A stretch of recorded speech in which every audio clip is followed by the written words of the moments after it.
For 40 days, the Philistines with their leader Goliath had taunted and ridiculed the army of the Israelites, disturbing them at the very hours set for reciting the Shema. Each army camped on opposing hills in the valley of Elah, which current day stretches for about half a mile southwest of Jerusalem. It has been approximately 3,000 years since Goliath stood towering above his army, awaiting his final encounter with David. And yet discoveries of this giant and his life are being made in archaeological digs. Who were the last giants of the Bible, and are their bones about to be discovered? Summer we were really excited because the archaeologists at Safi discovered what we think is the ancient gate complex. We have a city wall that appears to be about 2 meters thick, and we've traced this for over 30 meters long. On the outside of this fortification system are larger towers or outbuildings, and right through the middle of this we have a large opening, a depression that looks like it's going to be the entrance to the city itself, and we can even see from the 1940s. Taking a step back to the origins of Goliath and other biblical giants, it turns out Goliath of Gath was one of the last descendants of the Anakim. The ancient men of old, descendants of the Raphiem, Anakim, or the last genetic remains of the Nephilim. Now the Nephilim were said to be fallen angels, or some say demons who had sons with human wives, as said in Genesis 6 verse 4. The Nephilim appeared on earth in those days, as well as later, after the sons of God had intercourse with the daughters of human beings, who bore them sons. They were the heroes of old, the men of renown. God then sent the great flood in the time of Noah to remove all evil from the earth as he was displeased, except with Noah and his family. Yet after the flood we fast forward to the time of Moses, as he led his people out of Egyptian slavery. After the Lord saves them, they receive the 10 Commandments. You would think they were all set for a new life, in a new land. However, fear and disbelief in God rips away this dream. They finally arrive near the promised land of Canaan. Moses sends out his great men to scout out the terrain. However, they returned with news of an incredible land yet terrifying inhabitants. Numbers 13 verse 27. We went to the land to which you sent us, and, oh, it does flow with milk and honey. Just look at this fruit. The only thing is that the people who live there are fierce. Their cities are huge and well fortified. Worse yet, we saw descendants of the giant Anak. They were all too afraid to enter this land even with the help of God. The only men who believed they would win were Joshua and Caleb, and after 40 years in the wilderness, they would fulfill the promise of Moses and enter the promised land. Now back to Anak, that giant they feared so much. His name is one that is referenced many times. He caused much violence and war against God's people. Within the Bible, we also see men's individual names becoming reference names like the 12 tribes of Israel. This is the same for Anak, who ultimately was the founding father of the Anakim.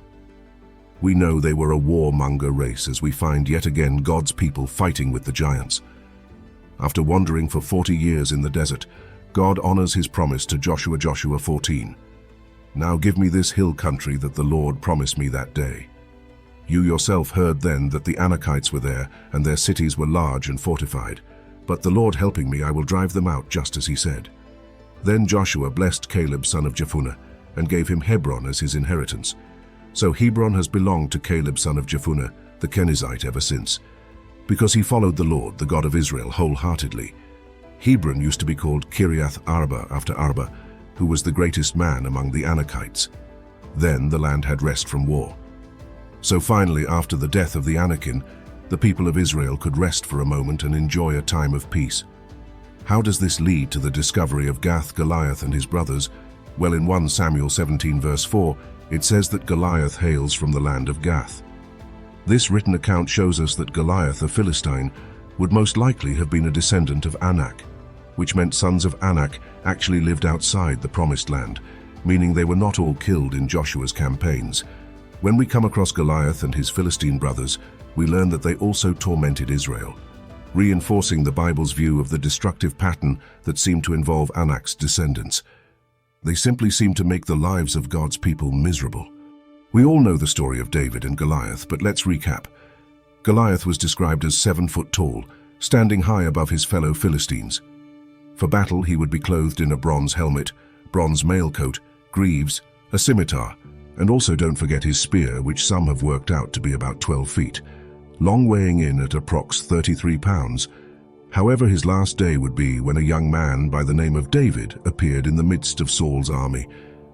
After 40 days of taunting Israel during their prayer times, finally an opponent had appeared to duel him one-on-one in the Elah Valley. However, David would appear to use a slingshot with a smooth stone, a weapon so inferior to Goliath it caused him to enter a rage.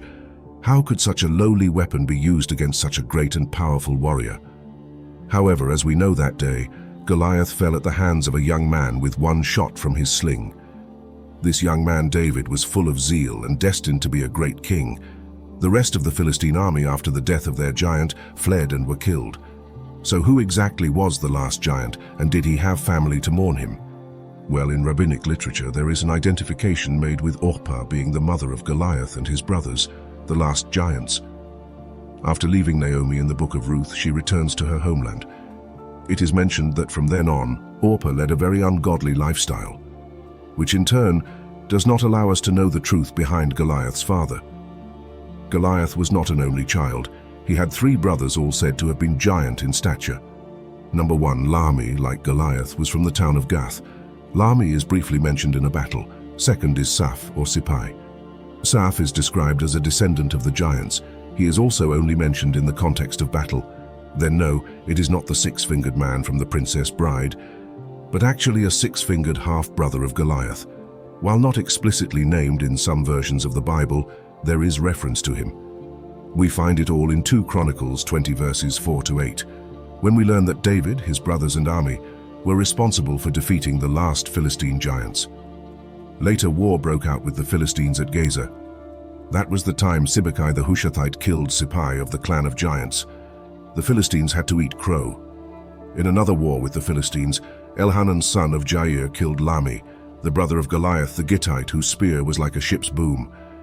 And then there was the war at Gath that featured a hulking giant who had 24 fingers and toes, 6 on each hand and foot, yet another from the clan of giants.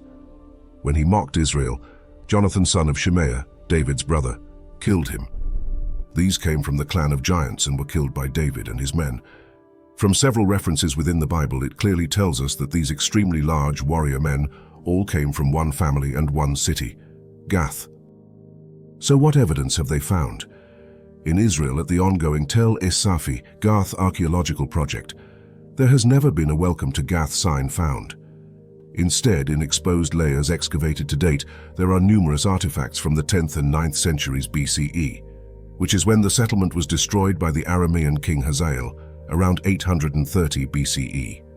These dates are also echoed in the account of Gath that is written in Kings 2 verses 12-18. However, it is the new layer that dates to the 11th century, when according to the biblical narrative in Samuel 1 verse 17, the future King David slew the giant Goliath.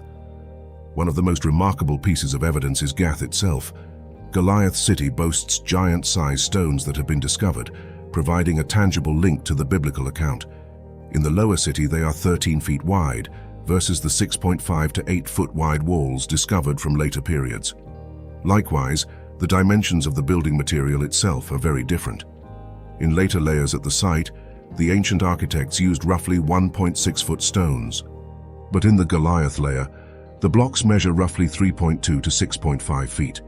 In another area near Ashkelon, a Philistine graveyard has been unearthed, exposing more about their culture, way of life, and how they treated the dead. Amongst the bones so far, there have been no giant bones. Impossible to imagine working with bodies that are over 2,000 years old, and these are people who have lived and who had lives and who had families, and we get to sort of now learn from them and look at a moment of history that hasn't ever been seen before, and it's absolutely incredible. Across Israel, there is biblical evidence being found all the time, from pottery shards of the house of David, large entrance stones, wine vats, arrows and armor. It may not be long before something definitive is found in reference to these giants of old. Our Father who art in heaven, hallowed be thy name. Thy kingdom come, thy will be done, on earth as it is in heaven. Give us this day our daily bread, and forgive us our trespasses, as we forgive those who trespass against us. And lead us not into temptation, but deliver us from evil. Amen.